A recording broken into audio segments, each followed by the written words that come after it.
guys, welcome to yet another Elite Coding vlog. Without wasting much time, let's jump into today's coding session and see what's the challenge for us today. Yeah.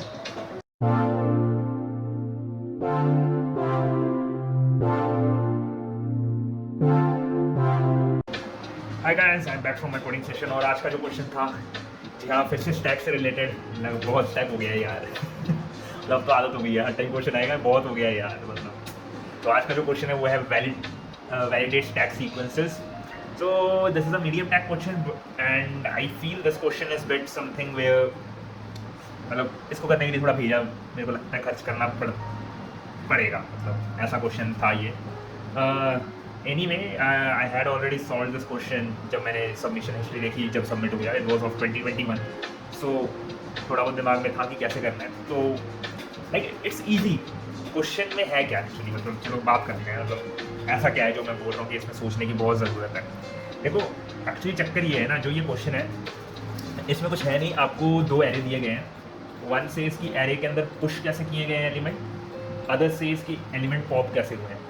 Okay आपको बताना है कि भाई ये push और जो pop जो हुआ है ठीक है क्या ये सीक्वेंस स्टैक में मेंटेन हो सकता था. यानी कि बेसिकली जो पॉप एलिमेंट हुए हैं पुश का तो पता ही है कि एक के ऊपर एक पुश होगा करेक्ट, लेकिन क्या ये दोनों मिला के क्या सिंगल स्टैक से ऐसे आउटपुट गेट हो सकते थे. कहने का मतलब है जैसे 1 2 3 है पुश ओके और पॉप है आपका वो 1 2 3 ही है पॉप भी. तो this sequence is possible in stack. कहने का मतलब आपने 1 पुश किया स्टैक के अंदर ओके तो आपका पुश एरे यहाँ पे मैं पुश एरे बनाता हूँ जो वर्टिकली फिल होगा और पॉप एरे भी बनाएंगे जो वर्टिकली फिल होगा ठीक है. तो पुश आपने 1 किया था तो आपके स्टैक के अंदर 1 जाएगा. पॉप अभी एम्प्टी है. आपने बोला कि मेरे को पॉप एलिमेंट में पॉप एरे में 1 चाहिए. क्या इट इज़ पॉसिबल. हाँ स्टैक के अंदर 1 पड़ा हुआ है मैं उसको पॉप कर सकता हूँ करेक्ट. तो अगर मैं उसको पॉप करूँगा तो वो इसके अंदर पॉप वाले एरे के अंदर 1 ऐड कर दूँगा. फिर मैंने बोला पुश 2 करना है तो बोलूँगा ठीक है स्टैक के अंदर कर दो पुश 2. तो पुश इज़ पॉसिबल. क्या मैं पॉप कर सकता हूँ 2. मेरे को पॉप में क्योंकि 2 मांगा गया है तो दैट इज़ ऑल्सो पॉसिबल. वो मैंने कर दिया. नाउ द थिंग इज़ वैसे ही स्टैक में से डिलीट हो जाएगा. फिर वो बोलेगा क्या मैं 3 डाल सकता हूँ पुश के लिए. तो इट विल से 3 हाँ स्टैक के अंदर 3 जाएगा. 3 मैं पॉप कर सकता हूँ तो पॉप के अंदर 3 ऐड हो जाएगा. Now if you see I get an array push of 1 2 3 pop of 1 2 3. So this is a valid sequence. चलो मान लेते हैं कि आपका जो पॉप सीक्वेंस है वो थोड़ा चेंज कर दिया गया है. Now that becomes 2 1 3. अब मेरे को पूछे कि ये पॉसिबल है करना तो ये हम लोग को देखना पड़ेगा कि वेदर इट इज़ पॉसिबल और नॉट. ठीक है चलो मैं थोड़ा दिमाग कम लगाना चाहता हूँ. पहले ना इस एग्जाम्पल को चला लेते हैं. इस चलाया तो वैसे हुआ है 1 2 3 एंड 2 1 3 था. ये आई गेस फॉल्स आएगा. नहीं ट्रू आना चाहिए आई गेस. हाँ ट्रू करेक्ट. सो मैं बताता हूँ कैसे क्या होता है. तो पुश आपने 1 किया है ओके और आप बोल रहे हो कि क्या कहते हैं पॉप में 2 चाहिए. तो ठीक है मतलब आपके स्टैक में भी 1 पड़ा हुआ है लेट इट बी. आप पुश कर दो 2 को. तो जैसे आपने पुश किया 2 को अब स्टैक के अंदर 2 एलिमेंट चले गए हैं 1 एंड 2 और अभी भी मेरा पॉप क्या कहते हैं मेरे को 2 मांग रहा है. तो मैंने देखा मेरा पॉप 2 मांग रहा है और मेरे स्टैक में 2 है. तो मैंने बोला ठीक है भाई 2 को हटा देते हैं. 2 को हटा दिया 2 हट गया. नाउ अब द थिंग इज 2 हटने के बाद पॉप बोल रहा है कि मेरे को 1 भी चाहिए. इट इज़ पॉसिबल कि 1 भी आए. तो आप बोलोगे अच्छा 1 भी चाहिए तो 1 तो मेरे स्टैक में पड़ा हुआ है. तो आप क्या करोगे 1 वहाँ से डिलीट करके अपने पॉप वाले एरे के अंदर डाल दो. अब पुश बोल रहा है कि 3 चाहिए तो आपने 3 डाल दिया तो स्टैक के अंदर 3 डल गया. अब उस पॉप ने बोला 3 चाहिए तो 3 आ गया. तो अब एरे देखो पुश का 1 2 3 पॉसिबल है पॉप का 2 1 3 पॉसिबल है. ठीक है तो इस तरीके से ये भी एक वैलिड सीक्वेंस हो गया. अब एक और देख लेते हैं example. Let's take 2 3 1 as an example. 2 3 1 भी वैसे पॉसिबल है. कैसे पॉसिबल है वो मतलब हाई लेवल में देख लेते हैं. 2 3 1 तो इस केस में क्या होगा 2 3 लगातार डाल दो क्योंकि 2 आया 2 पॉप हो जाएगा. वैसे ही 3 पुश कर दो स्टैक के अंदर पहले ही 3 3 मैच हो गया क्योंकि पॉप ने मांगा था तो 3 भी पॉप कर दो और फाइनली 1 बचेगा तो 1 को भी लास्ट में स्टैक में 1 ही बचना है. तो आप क्या कहते हैं 1 को पुश पॉप कर लोगे. That is the test case जिसमें चल जाएगा. अच्छा कोई टेस्ट केस जिसमें ये फेल हो रहा हो कोई छोटा टेस्ट केस यानी कि 2 1 2 3 मतलब मेरे को पुश का सीक्वेंस चेंज करना पड़ेगा तब ये हो जाएगा. लेट्स से दैट पुश मैं 2 1 3 कर रहा हूँ. हाँ ठीक है बेसिकली लेट्स डू दिस 2 1 3 और मेरे को आउटपुट में चाहिए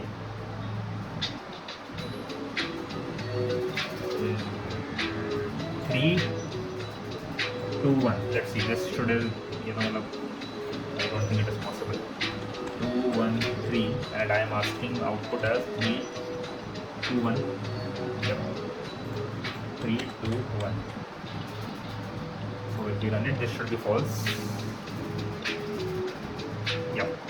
तो ये फॉल्स क्यों है तो मैं बता देता हूँ. आपने पुश में बोला 2 तो स्टैक के अंदर 2 चला गया, ठीक है. उसने बोला पॉप 3 चाहिए तो पॉप तो होगा नहीं कुछ. देन इट सेज 1 तो आपने 1 था तो 1 स्टैक के अंदर डाल दिया, दैट इज फाइन. तब भी पॉप बोल रहा है कि 3 चाहिए तो होगा नहीं. फिर आपने 3 भी डाल दिया, 3 डाल दिया तो पॉप स्टैक के अंदर 3 चला गया. अब पॉप ने बोला मेरे को 3 चाहिए था, 3 चाहिए था, आपने 3 फिर इसमें भी डाल दिया और स्टैक से एम्प्टी कर दिया pop. Now the thing is it is asking for 2 और 2 आ नहीं सकता क्योंकि 2 1 के नीचे है, तो 1 हैज़ कम बिफोर. तो ये जो सीक्वेंस है पुश और पॉप का स्टैक से रेप्लिकेट नहीं हो सकता, तो हेल्स ये आंसर चल नहीं सकता. तो ये है क्वेश्चन, इसको ऐसे सॉल्व, मतलब क्वेश्चन तो यही है. क्वेश्चन समझाने में इतना टाइम लग गया जो कोई नहीं. तो मतलब उम्मीद करता हूँ आपको क्वेश्चन समझ आ गया होगा, लेकिन आपको ये भी समझ आ गया होगा कि जो मैंने इतनी देर से बता रहा था क्वेश्चन समझाने के लिए, तो कि इसको सॉल्व करने का जो तरीका है वो क्या है, वो भी आपको थोड़ा बहुत दिख गया होगा. सिंपल है कि देखो जैसे पुश और पॉप मैंने रखा था. लेट्स टेक वन एग्जांपल जिसके ऊपर ट्राई रन करके हम लोग कोड की अंडरस्टैंडिंग में देखेंगे 1 2 3 एंड थोड़ा कॉम्प्लेक्स ले लेते हैं which will help in understanding the test case. Let's say 2 3 1. This is possible. Yep this is possible. तो देखो इसको सॉल्व करने के लिए स्टैक लगेगा, ये तो हमने उन्हें पहले ही बोल दिया है ना. वो हमने जब मैं एग्जांपल दिखा रहा था आपको उससे भी समझ आ रहा था. तो ये stack plus pointer 1 pointer technique है बेसिकली करने के लिए. 1 पॉइंटर बोलना है 1 पॉइंटर बोल लो, 2 पॉइंटर बोलना है 2 पॉइंटर बोल लो. इट इज़ 2 पॉइंटर, मतलब 2 पॉइंटर तो यार एक एरे पे 2 पॉइंटर होता है वैसे, लेकिन ठीक है. तो basically what I am trying to say is that you have 2 arrays push and pop. देखो अगर आपके दोनों इंडेक्स 0 0 से शुरू होंगे, बेसिकली 1 2 3 वाला जो केस था अगर आपको याद हो पुश का, और पॉप भी 1 2 3 है, तो अगर दोनों एरे आइडेंटिकल हैं तो दैट डजंट मेक सेंस. ये ऑलवेज पॉसिबल है स्टैक से, क्योंकि इसको पुश किया तभी पॉप कर लिया, करेक्ट. तो this is a valid case. ये स्टैक के अंदर डाल के हैंडल करने की ज़रूरत नहीं है. तो आप उस केस में क्या करोगे, अगर दोनों एलिमेंट सेम इंडेक्स पोजीशन में एरे में सेम है तो यू कैन इंक्रीज और increment your both the pointers और आगे वाले एलिमेंट के लिए प्रोसेसिंग शुरू करो, विच मेक्स सेंस. अदरवाइज अगर जहाँ पे नहीं होते सेम, जैसे यहाँ पे 1 और 2 they both are not same, correct. तो क्या होगा, और स्टैक एम्प्टी है, करेक्ट. मेरा जो स्टैक है दैट इज एम्प्टी. तो मैं क्या करूँगा, अगर स्टैक एम्प्टी नहीं होता तो मैं चेक करता कि स्टैक का जो टॉप एलिमेंट है और जो मैं अभी एलिमेंट पॉप कर रहा हूँ क्या उन दोनों की वैल्यू सेम है कि नहीं है. अगर है तो मैं स्टैक में से वैल्यू पॉप करता और अपने पॉप पॉइंटर को आगे बढ़ाता क्योंकि उसकी प्रोसेसिंग हो चुकी है. पर हम अभी के केस में अभी मेरा स्टैक खाली है, तो मैं क्या करूँगा, पुश का जो वैल्यू है वो मैं स्टैक के अंदर स्टोर करूँगा. तो हमारे केस में 1 स्टोर होगा, ठीक है. 1 स्टोर करके मैंने आईडीएक्स को आगे बढ़ा दिया, यानी कि जो पुश का पॉइंटर है वो 2 पे चला गया. अगली बार चलेगा, अगली बार इट विल सी कि पुश का 2 और पॉप का जो इंडेक्स है वो दोनों 2 2 है, दैट इज मैचिंग, ठीक है. तो वो स्टैक के अंदर कभी गया ही नहीं, तो वो स्किप हो जाएगा.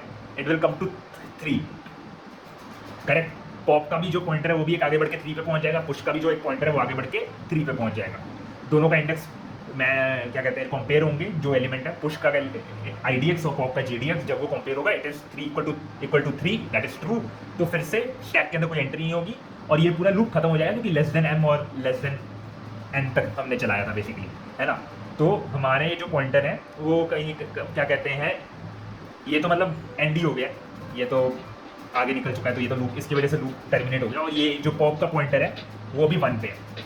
अब नीचे आते हैं, मतलब सेकंड इंडेक्स पे है, यानी कि एलिमेंट 1 पे है. अब हम लोग लूप के बाहर ये चेक कर रहे हैं कि क्या मेरे पॉप जितने भी एलिमेंट्स हैं वो क्या एंड तक पहुंच चुके हैं कि नहीं पहुंच चुके.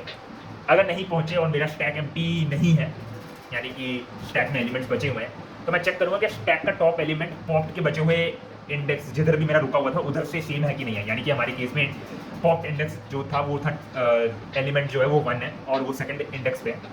तो pop of JDX should be equal to stack का टॉप. स्टैक के टॉप में भी 1 है, तो 1 इक्वल टू 1 हो जाएगा और मैं स्टैक से वो एलिमेंट पॉप करूँगा और अपने जो जेडीएक्स पॉइंटर है उसको आगे बढ़ाऊंगा.